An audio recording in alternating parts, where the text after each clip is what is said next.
We get the return of Q to Deep Space Nine in the next episode here, Q-less, which is a pretty interesting one right here.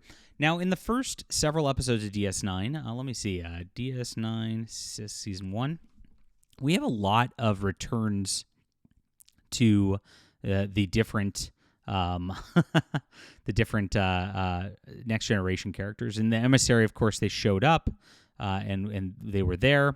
We had Lursa and B'Etor show up as well.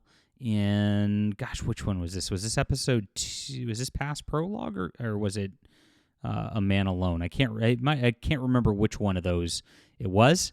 And so we've had those references to the next generation already, and now it looks like Google labeled this wrong. Season 1, Episode 7, Season 1, Episode 7. Which one is it?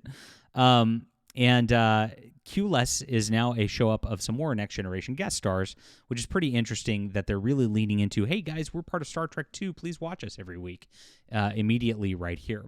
Now, John DeLance shows up, and also Vash, who we met with Jean-Luc Picard when he took a vacation on a planet. She was an artifact smuggler. She went off with Q at some point, and she's getting sick of Q at this point because of Q's insufferability, is also on the station, and he's trying to get her to go with him once again.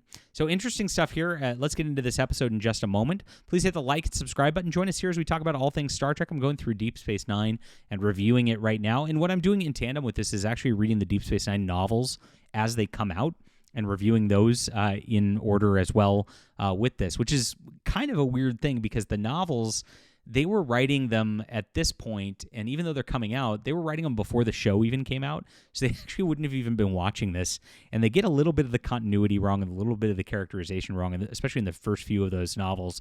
Pretty interesting stuff on that level. But I love Star Trek, and we're talking about all things Star Trek. And guys, I'm a science fiction writer myself.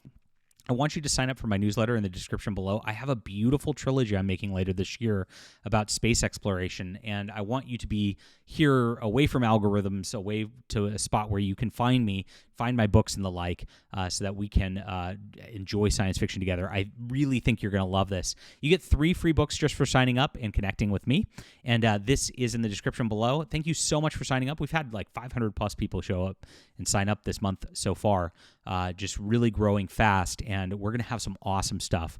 And I do comics too, so if you like comics, that's awesome as well. Thanks so much for being here, and yes, get on there. All right. So, yes, Q shows up and has a deal, and we are back with this whole situation. The station's going weird and having problems, and Q's kind of watching as it goes along, just kind of mocking them through this whole situation. And Vash is back from the Gamma Quadrant. Julian Bashir flirts with her. In the early episodes, Julian Bashir is really like trying to flirt with like everybody, it turns out, with for a lot of this stuff.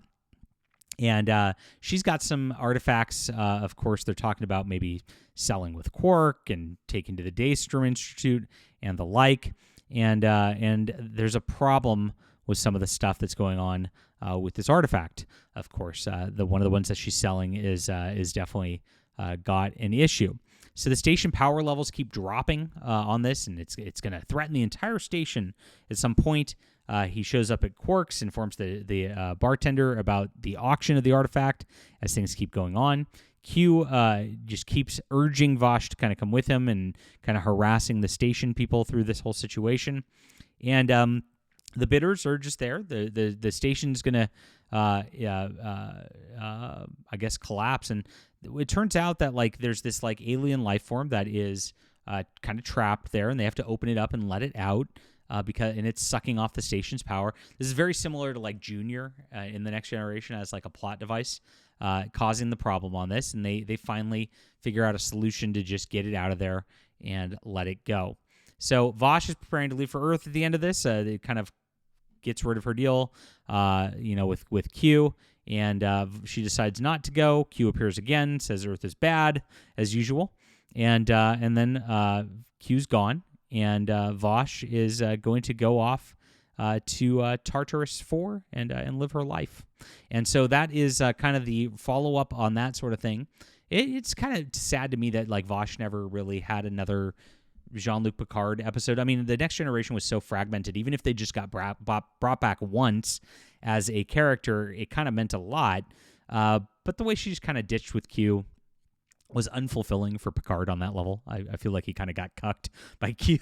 But hey, it was nice to see her again. Nice to see Q again. Even though this was kind of a rehash of a concept for an episode, I thought it was pretty fun.